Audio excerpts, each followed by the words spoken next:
Deputy army chief lieutenant general Upendra Dwivedi नए सेना प्रमुख होंगे। वो जनरल मनोज पांडे की जगह लेंगे। जनरल मनोज पांडे 30 जून 2024 को रिटायर हो रहे हैं। पहले जनरल पांडे 31 मई को रिटायर होने वाले थे, लेकिन फिर सेना ने उनका कार्यकाल बढ़ाकर 30 जून तक कर दिया।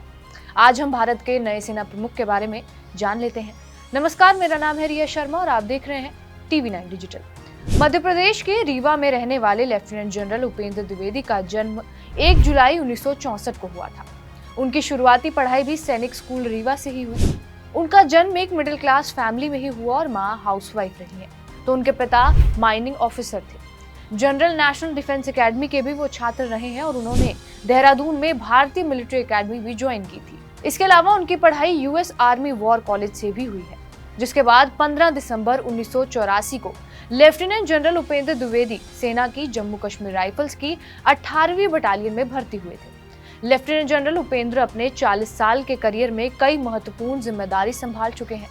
थल सेना में सहसेना प्रमुख बनने से पहले लेफ्टिनेंट जनरल द्विवेदी सेना के उत्तरी कमान के भी प्रमुख रह चुके हैं। अब हम आपको इनके अहम ऑपरेशंस के बारे में भी बता देते हैं। सबसे पहला ऑपरेशन रक्षक। इन्होंने ऑपरेशन रक्षक में भी अहम भूमिका निभाई थी। दरअसल ऑपरेशन रक्षक साल 1990 में जम्मू और कश्मीर में हुआ एक आतंकवादी रोधी ऑपरेशन था।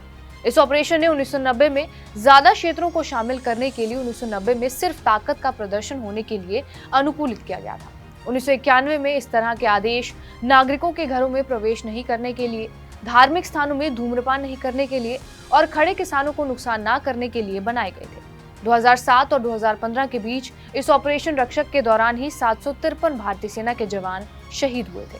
दरअसल लेफ्टिनेंट जनरल उपेंद्र द्विवेदी सेना के उप प्रमुख के रूप में नियुक्त होने से पहले 2022 से 24 तक इन्फेंट्री और general officer commanding in chief के साथ कई महत्वपूर्ण पदों पर भी रहे हैं। उनके पास देश भर में चुनौतीपूर्ण माहौल में काम करने का भी अनुभव है। कश्मीर घाटी के साथ साथ राजस्थान में भी उन्होंने यूनिट की कमांड संभाली है।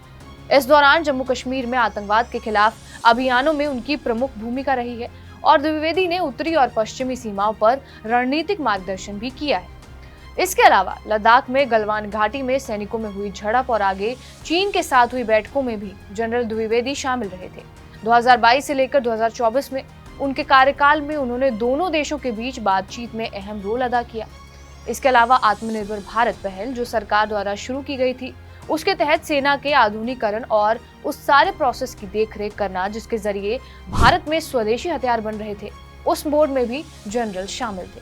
लेफ्टिनेंट जनरल उपेंद्र द्विवेदी को परम विशिष्ट सेवा मेडल, अति विशिष्ट सेवा मेडल से भी सम्मानित किया गया है। वहीं 40 साल की नौकरी में लेफ्टिनेंट जनरल उपेंद्र द्विवेदी सेना में कई अहम पदों पर रहे हैं।